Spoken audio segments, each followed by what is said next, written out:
আসসালামু আলাইকুম, আমি ফয়সাল ভুঁইয়া নীরব। আমি গ্র্যাভিটন একাডেমির নবম দশম শ্রেণীর ইংলিশ ইনস্ট্রাক্টর হিসেবে আছি। আজকে আমরা ইংলিশের একটি কনসেপ্ট ট্যাগ কোয়েশ্চেন নিয়ে ক্লাস করাবো। ট্যাগ কোয়েশ্চেন আসলে কি? ট্যাগ কোয়েশ্চেন হচ্ছে বাক্যের শেষে এমন একটি প্রশ্ন জুড়ে দেওয়া যে প্রশ্নের সাহায্যে বাক্যের ক্ল্যারিফিকেশন হয়।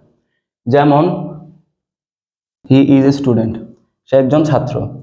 যদি আমি এখানে হি ইজ এ স্টুডেন্টের যে ট্যাগ কোয়েশ্চেনটা আছে সেটা করি, এটা হবে isn't he.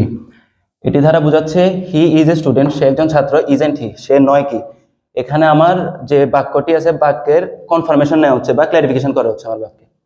Tag question structure মূলত হচ্ছে দুই রকমের।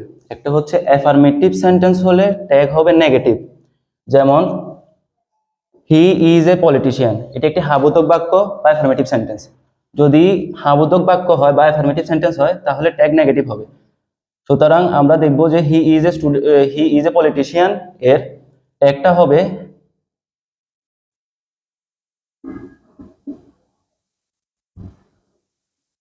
Isn't he.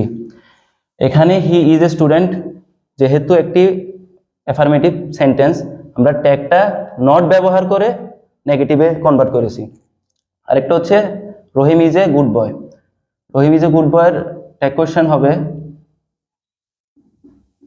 Isn't he. আবার অন্য একটি নিয়ম হচ্ছে নেগেটিভ সেন্টেন্স হলে ট্যাগ হবে অ্যাফার্মেটিভ, যেমন he is not a politician, same আগের মতোই হি ইজ এ পলিটিশিয়ান ছিল, এখন হচ্ছে he is not a politician. তাহলে যেহেতু আমার সেন্টেন্সটা নেগেটিভ তাহলে আমার ট্যাগটা হবে অ্যাফার্মেটিভ। সুতরাং এর অ্যাফার্মেটিভ ট্যাগটা হবে হচ্ছে গিয়ে he is not a politician, is he. এবং সেকেন্ড যেটা আছে Rahim is not a good boy, আগে ছিল Rahim is a good boy, এখন হচ্ছে Rahim is not a good boy. আগের ট্যাগটা ছিল ইজেন্ট হি, যেহেতু রহিম অ্যাফার্মেটিভ ট্যাগটা হবে নেগেটিভ। এখন Rahim is not a good boy যেহেতু নেগেটিভ সেন্টেন্স, সুতরাং আমার ট্যাগটা হবে অ্যাফার্মেটিভ। এর ট্যাগটা হবে হচ্ছে গিয়ে ইজ হি। তাহলে এখন আমরা পরবর্তী স্টেপে যাই, কিছু রুলস দেখবো আমরা। ট্যাগ কোয়েশ্চেনের প্রথম রুলস হিসেবে আমরা দেখব অক্সিলারি ভার্ব থাকলে কিভাবে। অক্সিলারি ভার্বগুলো কোনগুলো? Am, is, are, was, were, have, has, had, do, did, does, shall, should, will, may, might, can, could, ought to, etcetera, আর অনেক আছে। এগুলোর মধ্যে যদি কোনোটা থাকে তাহলে সরাসরি ট্যাগ কোয়েশ্চেনে বসে যাবে। যেমন এখানে রফিক ইজ প্লেইং ফুটবল, এখানে অক্সিলারি ভার্ব ইজ আছে। ইজ যেহেতু আছে প্রথমে আমরা ইজটা বসাই দিব। আর আমরা প্রিভিয়াসলি শিখছিলাম যে অ্যাফার্মেটিভ সেন্টেন্স হলে নেগেটিভ ট্যাগ হবে, সুতরাং নেগেটিভ ট্যাগ আনতে হলে আমাদের নট ইউজ করতে হবে, তাহলে ইজ হয়ে যাবে ইজেন্ট। আর যেহেতু এখানে একটা প্রোনাউন লাগবে, প্রোনাউনটা বসবে সবসময় সাবজেক্টের অনুযায়ী। যেহেতু সাবজেক্ট রফিক এবং সে একটা ছেলে, সেহেতু এখানে ইজেন্ট প্রোনাউনটা হি বসবে, ইজেন্ট হি। এরপরে he has not seen the movie, he has not seen the মুভির মধ্যে হ্যাজটা হচ্ছে কি অক্সিলারি ভার্ব, এই যে হ্যাজ অক্সিলারি ভার্ব আসছে।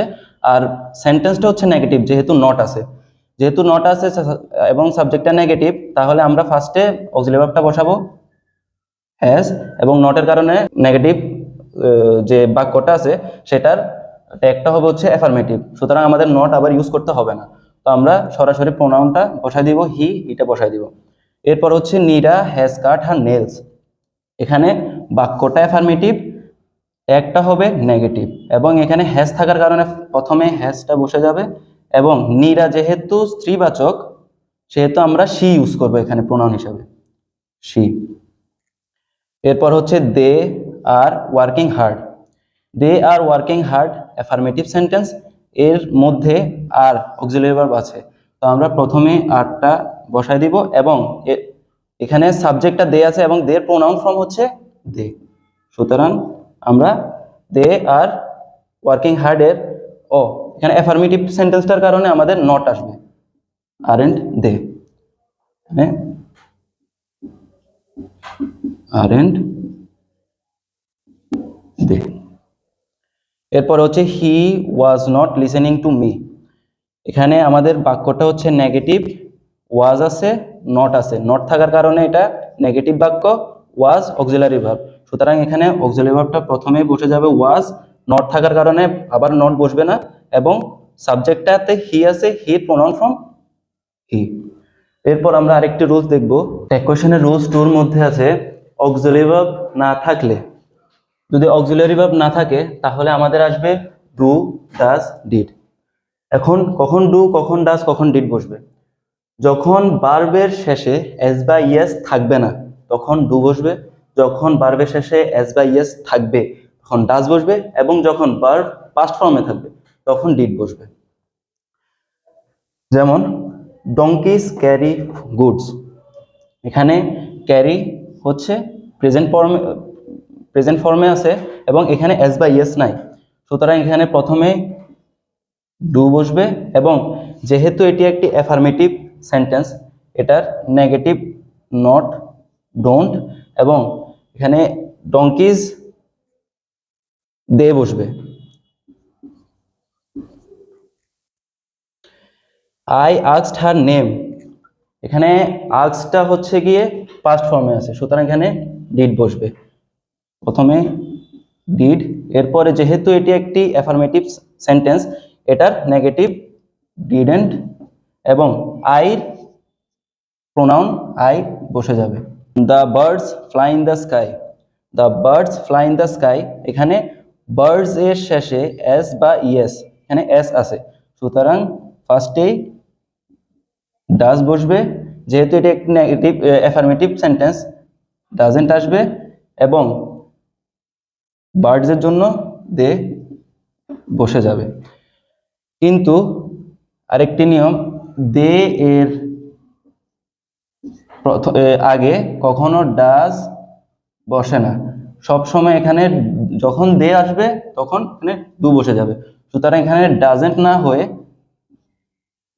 ডোন্ট দে বসবে। He loves eating mangoes, loves এর শেষে এস আছে তাহলে ডাজ, যেহেতু এটি অ্যাফার্মেটিভ ডাজেন্ট। এরপরে হি এর প্রোনাউন হি বসে যাবে। Hannah sat by the window, sat হচ্ছে গিয়ে পাস্ট ফর্ম, ডিড বসবে,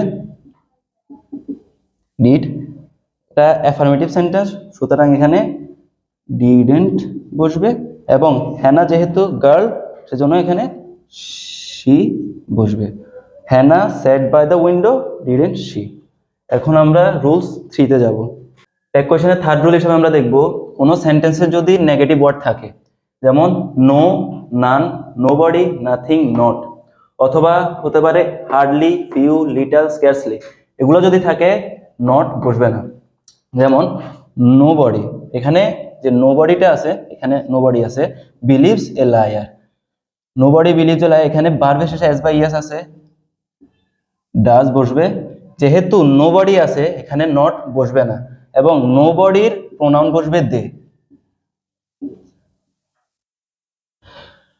আর আমরা আগে রুলসে পড়ছিলাম যে দের আগে কখনো ডাজ বসে না, দের আগে সবসময় ডু বসে, সুতরাং নোবডি বিলিভস এ লায়ার এর ট্যাগ কোয়েশ্চেন হবে ডু দে। এরপরে it has few reasons for staying, it has few reasons for staying, এখানে হ্যাজ অক্সিলারি ভার্ব আছে, হ্যাজ বসে যাবে। যেহেতু ফিউ আছে, ফিউ যেহেতু একটি নেগেটিভ ওয়ার্ড সুতরাং এর ট্যাগটা হবে অ্যাফার্মেটিভ, তাহলে নট আর এখানে বসবে না, এবং ইট সরাসরি বসে যাবে, হ্যাজ ইট। এরপর আরেকটি হচ্ছে it has hardly rained in winter, এখানে অক্সিলারি ভার্ব হ্যাজ আছে, হ্যাজ বসে যাবে।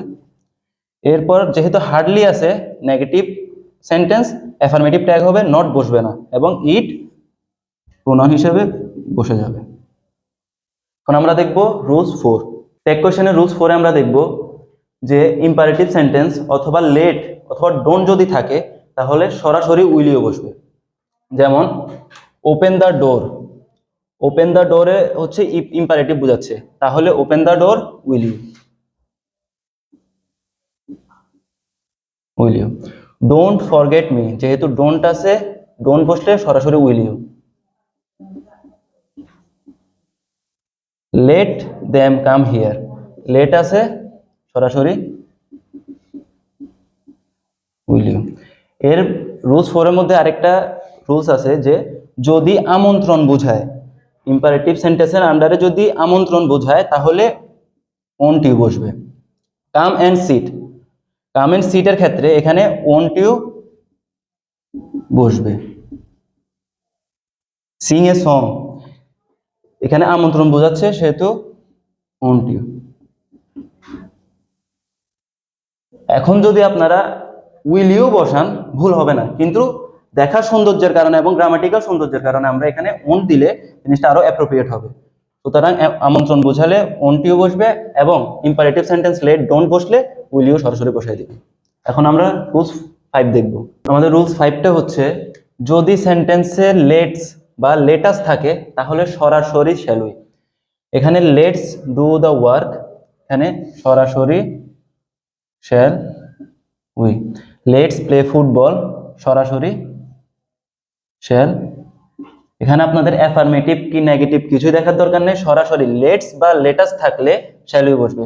Let us go for a walk, shall we. এখন আমরা কিছু সংক্ষিপ্ত রূপগুলো দেখব। ট্যাগ কোশ্চেনে যখন ট্যাগ করব তখন আমরা সবসময় নটটাকে সংক্ষিপ্ত ফর্মে বসাবো।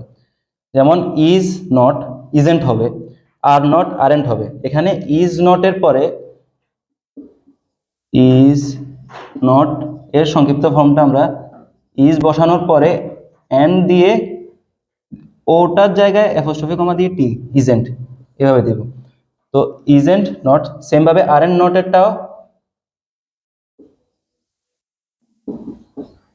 আরেন্ট নট আরেন্ট, আর অট নট হচ্ছে অটেন্ট। এরপরে কিছু ব্যতিক্রম আছে যেগুলো এম নট, এম নটের পরিবর্তে আমরা বসাবো আরেন্ট অথবা এন্ট।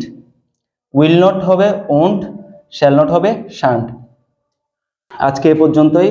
আজকে তোমাদের ট্যাগ কোশ্চেনটা শেষ করলাম, আর তোমাদের সাথে দেখা হচ্ছে অফলাইনে শীঘ্রই। আসসালামু আলাইকুম।